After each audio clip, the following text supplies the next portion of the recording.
Okay, so place your left hand and then raise your right hand and repeat after me.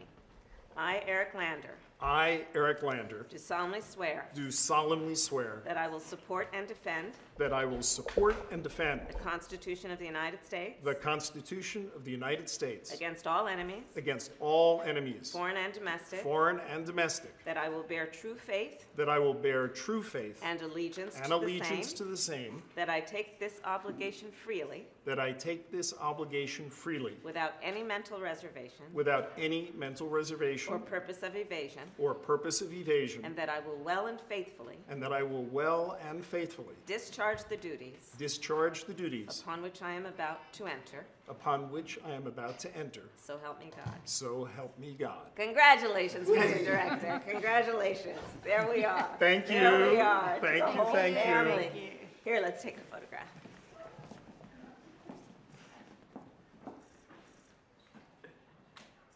And then, Dr. Lander, will you please share with us this beautiful sacred book upon which you have taken your oath? Will you talk to us about that? I would love to. This comes from the Library of Congress, and it has a really interesting story.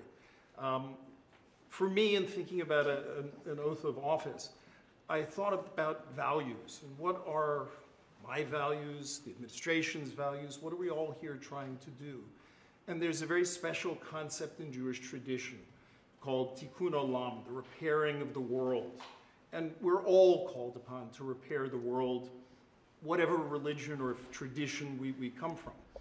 But there's a specific line that comes in the Jewish tradition that contains that obligation. And it's right here at this point on this page. It says, we don't have to finish the work, but we may not refrain from doing that work, the work of repairing the world. And so that line comes from the compilation of an oral tradition 1,800 years ago in a particular book in that Mishnah, a book called Pirkei Avot.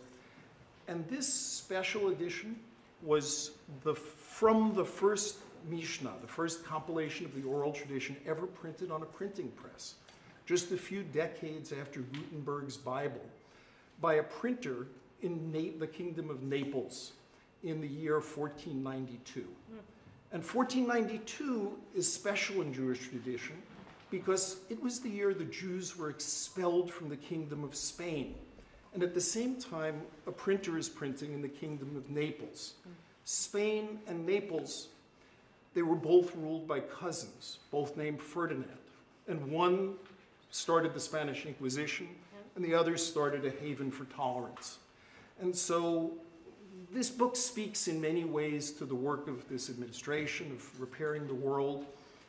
Building Back Better, I think, is a modern version of repairing the world. It speaks about tolerance and intolerance. And it also speaks about one other thing I have to say, which is this book was not known to exist until about 10 years ago, when a Hebraic scholar at the Library of Congress, who is standing right back there, Dr. Ann Brenner, found it and recognized that it was a text from 1492 rather than something much more recent. And it's only because of her scholarship that it got entered into the catalog of the Library of Congress. And when I was looking for a Mishnah, that I could find it. And so the book also talks about the amazing people who work as servants for the public in the United States. And so all of those things are bound up in just this 13-page fragment of this 500-year-old book. And it means a lot to me about why we're all here doing this work. So thank you. Congratulations.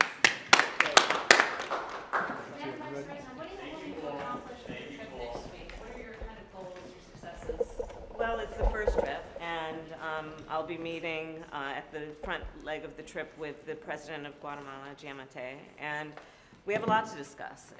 It is about what we need to do and can do together to both support the folks who need help in terms of hunger, the economic development piece, the extreme weather, and the impact that has had on their economy.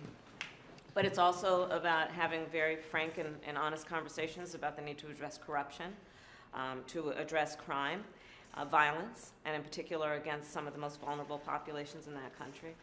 But I will bring to that conversation also, to bear on this conversation, the work that we've done so far here, meeting with and bringing together CEOs, for example, who are prepared to renew or to begin a relationship with Guatemala. I will bring to bear on this conversation the meetings that we've had with civil society, both in the U.S. and there, in terms of the need, again, to address long-standing issues that relate to disparities in the country.